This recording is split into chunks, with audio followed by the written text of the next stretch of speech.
This week, the UBC Free Speech Club staged another public event on campus. This is the same group that proudly donned both Make America Great Again and Make Canada Great Again hats around the time of the US election.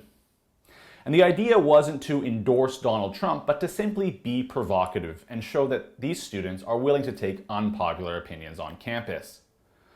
It's also not about trolling other students or gaining attention in some kind of narcissist, everyone look at us kind of way, but to simply let the student body know that free expression, even of those ideas people want censored, is the key to a flourishing university campus.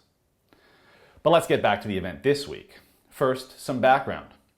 At Simon Fraser University, another major university in the Lower Mainland, there is a student group known as Advocacy for Men and Boys. And as the name suggests, they do focus on men and boys issues. Many of those issues that have been ignored or dismissed in this recent wave of New Age feminism.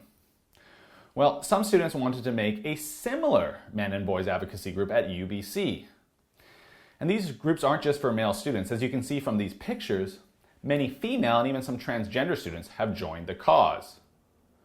But that was not enough for UBC, so they rejected the club's application on the grounds that there was already another club on campus with a similar mandate. But actually, that club advocates for a new, softer, more feminine form of masculinity, and actually states their goal is to fight, quote, toxic masculinity, whatever that is. But here is Arash, the student who made the application to UBC. They rejected the club on the grounds that it overlaps with some other feminist initiative, which it actually doesn't. So we came here to get more signatures from people and hopefully revoke that decision. Well, the Free Speech Club decided to stand up for this abuse of free speech, and they held a men's rights and issues awareness event. And I spoke with some of the organizers of what their goals were for the event. I made this, it took about 3 hours to make it. I just had this idea of erecting a giant 2.5 meter tall male symbol in the middle of the campus, and I thought that would be really cool.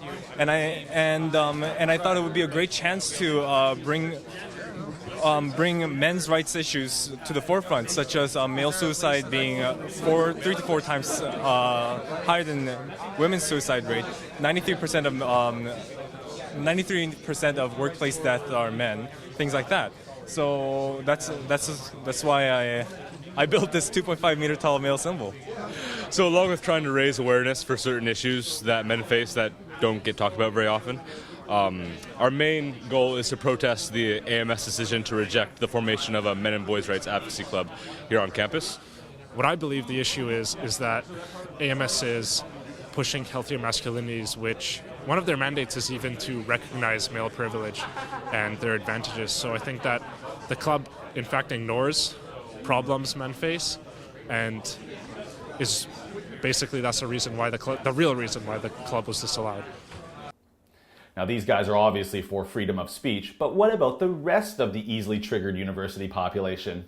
Well, I spoke with some students who were passing by to get their thoughts. I think that currently in the sort of political climate we have in like a lot of North American universities is that we have kind of a single view about things. It's about social issues. It's very focused on postmodernism. It's focused on the idea of privilege, creating safe spaces, this sort of thing. And I'm not convinced that it's the only way to go about it. And what this group does is that it allows a freedom of speech, it allows a diversity of opinions. I think free speech is a very important issue. I think everyone has the flexibility to express their opinion. And I'm a bit of an unorthodox person myself in terms of, I don't really fit in the category of a feminist because, I think when it comes to men's issues, I think they're morally important too, Now, the most surprising thing about the whole event wasn't those two brilliant students I just interviewed, but it was the complete lack of feminists trying to shut down or claim the male symbol was a trigger.